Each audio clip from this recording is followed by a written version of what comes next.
saya katakan man tasyabbaha biqaumin fahuwa minhum, itu hadis bermasalah itu. Sebagian ulama mengatakan itu hadis sahih, sebagian yang lain mengatakan itu hadis tidak sahih. Kalaupun itu sahih, maka yang dimaksud adalah menyerupai orang-orang kafir dalam pakaian dan perbuatannya yang khusus gitu. Tapi ada hadis yang sahih sebenarnya itu yang tidak pernah disampaikan oleh sementara orang. Apa itu?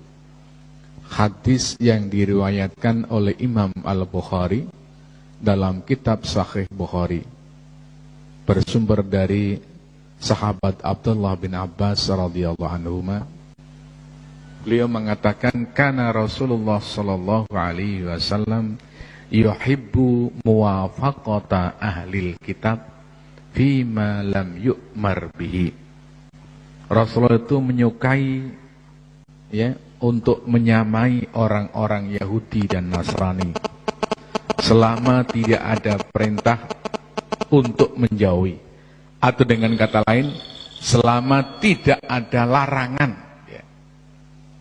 Dicontohkan oleh sahabat Ibnu Abbas, Rasulullah itu semula pada awalnya kalau menyisir rambut itu memakai jambul di depan, dan itu adalah tradisi orang-orang musyrikin.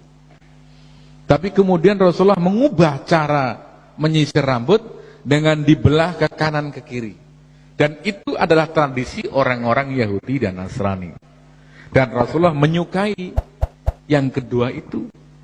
Makanya Ibnu Abbas mengatakan Rasulullah suka untuk menyamai orang-orang Yahudi dan Nasrani selama tidak ada larangan. Selama tidak ada larangan. Jadi Islam itu sangat lentur sekali sebenarnya itu. Yang bikin sumpek dan kaku itu sebagian orang Islam sebenarnya itu. Ada unsur yang namanya tasyaddud, mempersulit diri gitu ya. Lentur sekali itu. Ya. Makanya saya di berbagai daerah itu kan. Apakah di Bali, di Papua, di daerah-daerah Dayak, itu saya sering sedikit nyentil. Anda bangun masjid kenapa? Kalau di Bali misalnya, kenapa enggak Anda adopsi itu budaya-budaya Bali?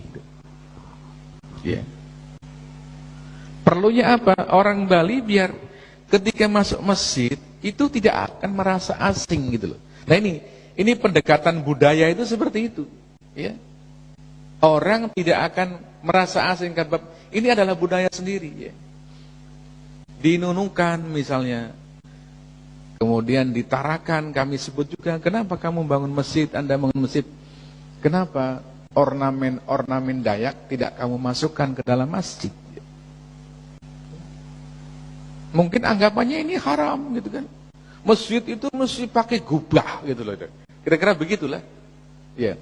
Saya mengatakan gubah itu tidak berasal dari Islam. Coba sebutkan dari mana dalil bahwa Islam itu harus membentuk gubah seperti yang dalam bayang-bayang itu Islamic Center ya? Itu kan seperti itu tuh. Saya sekarang mengatakan yang namanya gubah itu berasal dari gereja. Gubah itu berasal dari gereja. Ketika Islam masuk ke Konstantinopel, pada abad ke-9 kalau tidak salah itu yang membawa ke sana adalah Sultan Muhammad Al-Fatih Ats-Tsani dari dinasti Utsmaniyah. Nah, di Konstantinopel yang kemudian diubah namanya menjadi Istanbul, terhadap ada gereja yang sangat besar, yaitu gereja Hagia Sophia. Gereja Hagia Sophia kemudian diubah fungsinya menjadi masjid. Sekarang udah jadi museum Nah, kemudian Sultan Ahmad dari Khilafah Utsmaniyah itu pingin membuat masjid yang megahnya seperti gereja Hagia Sophia. Dibangunlah masjid Sultan Ahmad yang kemudian kondang dengan sebutan Masjid Biru, ya, karena pas di baliknya ada laut yang airnya warna biru. Nah, itu kemegahan itulah, ya, karena dari gereja kemudian ditiru bikin masjid, sementara Khilafah Utsmaniyah itu menguasai negara-negara Arab, akhirnya bentuk-bentuk, ya, gubah itu yang mengambil dari gereja Romawi Timur, ya, itu kemudian menyebar ke negara-negara Arab, ya, ke Mesir dan sebagainya. Dari situlah kemudian menyebar ke Indonesia, termasuk sampai ke Istiqlal, sampai ke Priuk, itu penyebaran dari wilayah-wilayah kekuasaan Utsmaniyah. Jadi kalau dilacak aslinya gubah itu dari mana? Itu dari gereja, gitu kan. Nah, tapi nggak ada orang mengatakan gubah ini haram gitu ya. Itu anehnya itu. Karena apa? Karena sudah terpatri bahwa gubah ini dianggapnya Islam gitu loh. Itu. Makanya nggak ada orang pernah mengatakan haram itu. Ya. Seperti misalnya saya pernah di suatu masjid, dengan tenang aja pengurus masjid memutar kaset nyanyian Umi Kulsum, gitu kan. Katanya itu mendapat pahala gitu loh itu. Karena lagunya pakai bahasa Arab gitu loh ya. Ya, diaminin. Ya. Tapi kalau lagu lodruk begitu ya, orang Jawa Timur itu ada perasaan berdosa. Karena apa? Karena terlanjur salah persepsi ya. Jadi seolah-olah apa yang dari Arab itu mesti Islam, padahal itu kan budaya. Kalau sama-sama budaya, apa bedanya budaya Arab dengan budaya Jawa gitu kan? Sama sebenarnya itu kalau sama-sama dari segi budaya, dari sisi bahwa itu tidak ada dalil ya yang melarang dalam agama ya. Tadi kami sampaikan busana ya, berpakaian itu kan. Ya. Sebenarnya dalam Islam itu hanya mengamanatkan 4 hal saja yang kami rumuskan dalam 4T, yaitu pertama tutup aurat, tidak transparan, ya, tidak ketat, dan T keempat tidak menyerupai pakaian lawan jenis. Itu Islamnya sudah di situ itu. Nah, modelnya mau apa? Itu silakan. Ya. Asal 4 ini sudah terpenuhi, T4, tutup aurat, tidak transparan, tidak ketat, tidak menyerupai pakaian lawan jenis, mau model apa silahkan, gitu ya. Nah itu Islamnya di situ. Ya.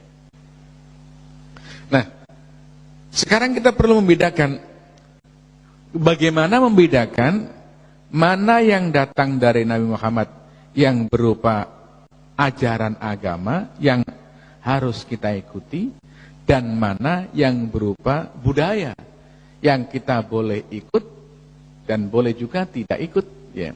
Ada tanda-tanda begini, hal-hal yang bersifat budaya atau sosial budaya itu selain Rasulullah itu juga mengerjakan, gitu loh, kira-kira begitu ya. Beda dengan yang berupa ajaran agama, itu orang-orang non-muslim tidak mengerjakan. Makan itu budaya, ya. Makan itu budaya. Nah, sebut aja misalnya makan roti orang Arab gitu, itu budaya Arab sudah itu makan roti. Nah, unsur agamanya di mana? Memulainya dengan membaca basmalah, itu unsur agamanya itu. Memakannya dengan tangan kiri, dengan tangan kanan gitu ya. Kemudian ditutup dengan membaca hamdalah ya. kemudian tidak israf, tidak berlebih-lebihan. Nah, itu unsur agamanya di situ.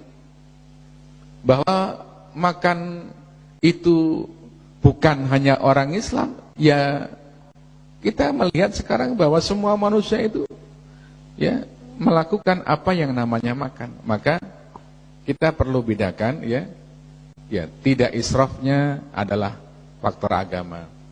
Memulai dengan basmalah itu adalah faktor agama. Makan dengan tangan kanan itu faktor agama. Tambah lagi mungkin makan yang tidak membahayakan juga faktor agama. Itulah yang harus kita ikuti. Adapun bentuknya mau roti, mau gaplek itu terserah pada budaya masing-masing ya. Ya, budaya orang kaya mungkin pakai makanan-makanan yang lebih tinggi nilainya. Budaya orang miskin pakai gaplek dan sebagainya itu. Ya. Makanya ya, kalau tadi kami katakan apa yang datang dari Rasulullah yang merupakan sosial budaya, kita boleh mengikuti dan boleh tidak mengikuti. Ya. Tapi apa yang berasal dari Rasulullah dan itu merupakan ajaran agama, kita wajib mengikuti. Ya. Di sisi lain, budaya-budaya yang sifatnya lokal dapat diadopsi oleh Islam, ya, dan tidak harus kita tolak dengan alasan bahwa itu bukan dari Islam, ya. Ya. Sebab kadang-kadang menjadi keliru. Islam itu kemudian diartikan Arab, gitu loh ya. Apa yang dari Arab itu dianggap sebagai Islam, ya, gitu ya. Maka rebana harus kita ambil. Nah, tapi gending kita tolak. Nah, itu yang kami tidak pas seperti itu ya. Ya. Kalau rebana kita ambil ya, kenapa gending kita tolak? Ya. Suatu saat kami datang di Papua, di Kaimana itu. Kami sampai berbicara kepada Bupati Kaimana waktu itu ya. Ya. Kenapa menyambut tamu harus memakai rebana begitu loh? Saya katakan rebana ini kan budaya Arab. Kenapa enggak pakai ya bunyi-bunyian orang Papua gitu kan? Pak Bupati waktu itu jawabannya, Pak, rebana itu di sini sudah menjadi milik orang Papua ya. Ya sudah kalau itu sudah.